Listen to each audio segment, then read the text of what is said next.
Okay guys, hard to believe, but it's already been over 20,000 miles. So 20,229 miles. So it's time for a 20,000 mile update. So total energy used so far is 5,553 kilowatt hours. And my average energy has dropped ever so slightly down to 274 watt hours per mile. It seems to me it was on 277 when I did the 10,000. So let's go from there. So well, let me try to break this up into three parts. So the first part obviously is the maintenance items. The second part will be how it's going, so to speak. Well, I think you already know my recommendations, but I'll follow up with the final thoughts. So let's go from there. Okay, so in the last 10,000 miles, so I made a trip up to Boston to go visit my daughter and her husband and their son. That was in December, so it was a cold trip. So anyway, the maintenance items. So while we were there, I got a nail in the driver's side rear tire. The good news is that they were able to just patch it. And then while I was hauling some brush on the trailer, I must have found a nail somewhere, but it came back out. So I got a little hole, but that little hole was in the corner of the tire, so I had to replace that, and that tire was $400 something. So that set me back a little bit. So there's those two items, maintenance items. And the other thing was on my rear hatch.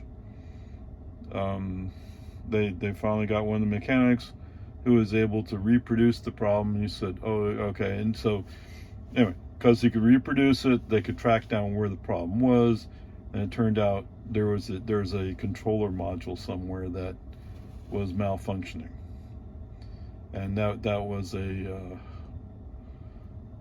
hard to track down item, so it took them a while to track it down. So if you watched Tesla Investor Day, then you would have heard them talking about having control modules throughout the car to reduce the amount of wiring that has to go through the car. And so it sounds like it's one of those control module type things that failed. But anyway, since they replaced it, my hatch worked great. I can't tell you how excited I am that that's working great. And I've also noticed that there's less of the camera blocked messages. I don't know if that's related or I've just been lucky lately. I don't know which one it is. But anyway, those are the maintenance items. So $500 in maintenance for the last 10,000 miles. There you go. Passenger front.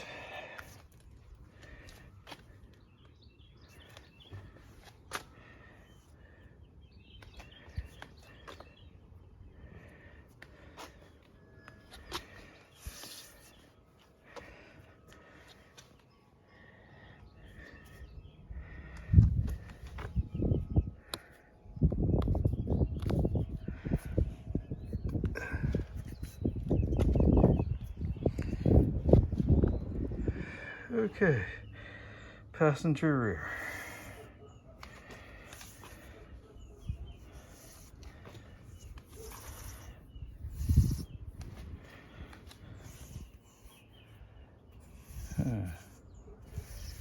It's starting to show up, isn't it?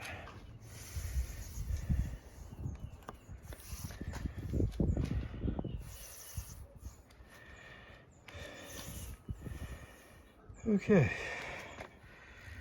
Okay, driver's side front.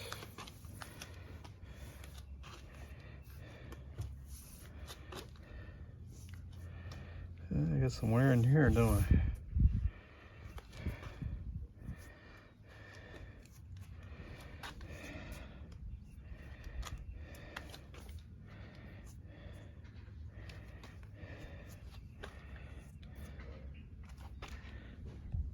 Okay. Okay. Driver rear. This is the one that had the nail in it.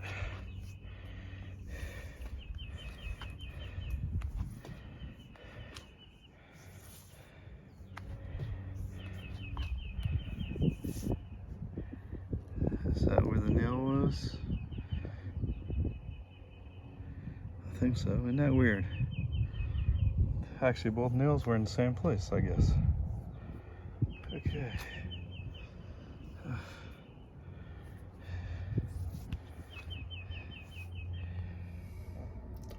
So this one fits kind of right in the middle of how it's going in maintenance.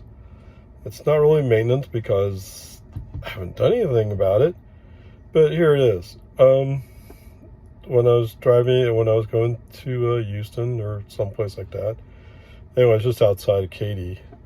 We're on I-10 and all of a sudden this little piece of, well, actually it's a big piece of styrofoam insulation or whatever it was. It's one of the, it's thing you nail into the wall, whatever. Anyway, it kind of, somebody went by it, it kind of flew up in the air, and I could see it kind of going up and then coming back down, and it was come down towards my right side. I faded a little bit left, but I probably needed another 4 or 5 inches, so I didn't get far enough over. Anyway, so it hit my passenger side fender, raked up over the A-pillar and the mirror. So I got a couple of deep scratches on there. Now, I don't know, there's not really anything to do about it. It's scratches and it's going to be there. So anyway, that's there. Okay, there you go. After some experience, I've learned to just have an autopilot on, so that's autopilot. Yes, I have Rainbow Road on. Big Turkey loves Rainbow Road, and it's cute, so why not? Anyway, so it takes some getting used to. Before I thought I had to constantly torque on the wheel, and maybe back in the old days I did. Now it's just simply a matter of every once in a while it asks me to push a little bit, and I do, and it goes away. So there you go. So how is it going? Well, let's start with the obvious thing, right? I'm at 20,000 miles. Can you believe that? 20,000 miles. It's a new car, yes, but that's 9 months ago. I haven't even hit a full year yet, and I'm already over 20,000 miles. So what that tells you is it's going great. I love my car. I love driving my car. Oh, yes. And I get to take trips that I've been up to Boston. I've been up the East Coast. I don't want to say many times, but many times. So I know parts of I-10, I-40, I-10, whatever. I-40, I-81, it's almost like I know it like the back of my hand in most of the areas. I mean, when you're in the more trafficy area, I may not know it as well because that's always changing, but whatever. It's almost like I know where I'm going. Okay, so I don't know. It's hard to express how great it is. I mean, I love driving this car. Okay. If that's not strong enough, emphasized enough to say I love driving this car, I love driving this car. Okay. So, I mean, I love it's electric. I don't have to worry. I'm not polluting the planet or anything like that. I don't have to worry about running out of energy. I mean, I haven't run out of energy yet. I have been down below zero a few times, which was, I was purposely trying to get down to zero. So it's just sometimes you push a little too hard and you're under zero. But then on the other hand, both times when I went under zero, I had additional range under zero to travel. Not much. I mean, the one time I drove 3 miles and the other time I drove 3-4 miles. So that's not much. And I would estimate I probably have at least 5 or 6. And I think some people tell you it's closer to 10. Okay, whatever. So driving this car, I love it. Using TAC is somewhat problematic, and it's software driven. So my assumption is, as FSD, is more cleaned up, then they'll start flowing those changes down into autopilot and down into traffic aware cruise control. Okay, traffic aware cruise control, it just seems to not realize cars coming the other way in their own lane are in the other lane. And so traffic aware cruise control is just looking at what's around you. So I'm coming around a curve, cars come the other way, and TAC goes, oh, I need to slow down. You're about to crash. No, I'm not. Anyway, whatever, peace and harmony. You just learn to deal with it. This last 10,000 miles, I've gotten much more accepting, much more adjusted to it, is the fair way to put that, I think. So there that is. And with autopilot, I'm trying harder to use it and get used to it. So I'll accept the suggestion that autopilot is not meant for city streets. Okay. So don't use it in places where there's going to be tight, close curves and corners and stuff. It's just going to have too much trouble there. But out on the highway, on the interstates, most of the time it works pretty good. Actually, you know what? I haven't noticed any phantom braking lately with autopilot on the highway. A few spaces where it might, like, so if you let off the gas, like it's thinking. But anyway, I think it still has a problem with if it's coming up a hill and then you're about to crest the hill and it loses sight. It kind of freaks out a little bit, but it's not quite as bad as it used to be. And you kind of want to say, if only you had a navigation system to refer to. Maybe if you called Tesla, you know, it's all in your house. You have the navigation system. You have the system that's looking ahead. If the system looking ahead could just look at the map and see that, oh, we just crested the hill, the road continues on the other side. Don't freak out. But anyway, whatever. Peace and harmony. Like I said, my assumption is, yes, it's AI. It's neural nets. Sorry, that subject's a little outside of my experience range, or a lot outside my experience range, actually. But I know that over time it will improve. So that is not so much of an issue. Okay. Anyway, I love driving my car. I love that I can just supercharge. It's relatively inexpensive compared to how much it would cost to put diesel in my Jetta. Okay? Now I've done the comparisons. There is a price difference. Yes, I'm out traveling. The difference is not quite as much as it is at home. But there's still some difference there. Okay.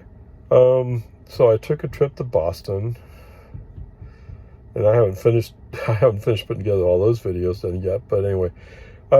So there was some really cold temperatures in there.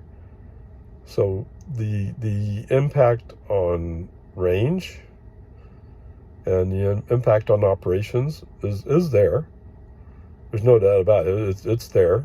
Yes, I got less range, which threw off my calculations, and I think threw off the car to some extent. But anyway, you know, that there was never any problem of being out of energy or being anywhere near close to it. So that part was okay. It just kind of threw you off. But there's a reason why I have a Tesla. Well, let me give you two critical travel reasons why I have a Tesla. One is to supercharge ours. Okay? If you hear all those people who drive various cars that depend upon CCS1 environments, they're all complaining to some extent, and some of it sounds like you're exaggerating a little, but still, I would not want to have to deal with, even if it's just 1 out of 10 times, And if it's 1 out of 10 times, that would win 2 times on that trip. Okay, so there you go. Okay, so superchargers. Number 2, Tesla navigation. Oh, it makes things so smooth, right? I mean, I'm looking for something. Okay, just put in a navigation map and find it. And then press route. You got a route. So, I mean, it's so simple, so... I want to say bulletproof. Okay, it's not fair to say it's bulletproof, because there are problems. But it is so easy to deal with most of the time. Okay. So there you go. Okay, thanks for sticking out this far. I know some of you, probably most of you who stuck out this far, already have EVs. Okay? So I hope you're as happy with yours. I know I've heard from one guy who has a Model 3. Oh, he likes his car. He's pretty excited about how it works. I mean, good. I mean, and you can already tell I'm excited. I love my car. I'm excited about how it works. I love all the toys in it, all that stuff. But here we go. So, time for a little speech. So, if you don't have an EV, and if you haven't already done the research, well, I'd like to suggest a couple things to you. First of all, why don't you keep track of how much you actually drive in a day? Do that for a month. I mean, don't make it a big project. Don't make it hard. Just give yourself an idea of how much you drive each day. Okay? Now, this is similar to what I did. I mean, I kind of figured, yeah, an EV will work. I already knew friends who had EVs from way back. So I knew that around town, you gave me the range, yeah, I can do that. What I always worried about was trips. And I remember talking to a friend who had a Model S, actually. And she told me it goes like 300 miles. And when she said that, I said, so... And she was talking about a trip to Houston. So you had to stop somewhere and plug in? And she just kind of agreed with that and didn't say anything else. She avoided talking about it any further. In retrospect, I'm hoping that she found a supercharger somewhere that handled that issue for her. Because that's what you want to know. Okay. So I think I've already talked about how to plan trips, that kind of stuff. That's easy. So, okay. If you know where you drive, what kind of driving demands you might have, then that gives you an opportunity to plan out, to think about what it would take to get it done. Or ask somebody. Okay. The second thing is, now, I live in a house, and yes, I had an electrician come in and install a wall charger. So that works great for me. It's real easy, convenient. But it's an added expense. So if you drive less than 100 miles a day, you can probably get by with just plugging in a 120-volt outlet and let it charge overnight. If you plugged in at 6 in the evening, and we're going somewhere at 6 in the morning, you should have enough charge to drive around for a while. I don't know if it'd be exactly enough. I've done some stuff, but I don't remember what the exact results were. So, to me, that was the two big questions I had, was how far can I go? And how do I handle putting energy back in? Okay. So, that's should be relatively simple homework. The other thing I would suggest to you, if you haven't driven an EV already, is get the opportunity to drive somewhere. Now, if you're in the Austin area, go down to the Main. Tesla has a, I don't remember the exact words for it. That's an experience center. So they have some people working there. If you ask questions, will answer your questions. If you would like to take a test drive, they'll set you up to take a test drive. Take it for a short trip, just to see what it feels like to drive it. You don't have to push or anything. Just and to tell you the truth, getting used to one pedal driving is different, and everybody will adjust at different rates. I mean, for me, it was awkward at first, but as soon as I started figuring out how it worked, it was just practice. So, I have a friend who it's overwhelming to her at times, but that's just the way she approaches things. But I know with time, with practice, and so she'll say, "Oh, I used the brake more that time." So that's okay. It's okay to use the brakes. That's what brakes are for. It's an adjustment over time. Okay. So if you do those things, and you still come back and tell whoever's asking, "Yes, I've tried it, and here's the reason why it won't work for me," at least you tried it. Okay? That's fine. This is not for everybody. It's not going to be easy adjustment. But if you haven't tried, then you already failed. And I would like you to at least be in a position where you at least partially succeeded. Okay. Enough of being your grandpa. I'm sorry. Okay. I just hope you get out there, try it out, know what your answers are, and it's all good. From my perspective, I'm on the right path for me.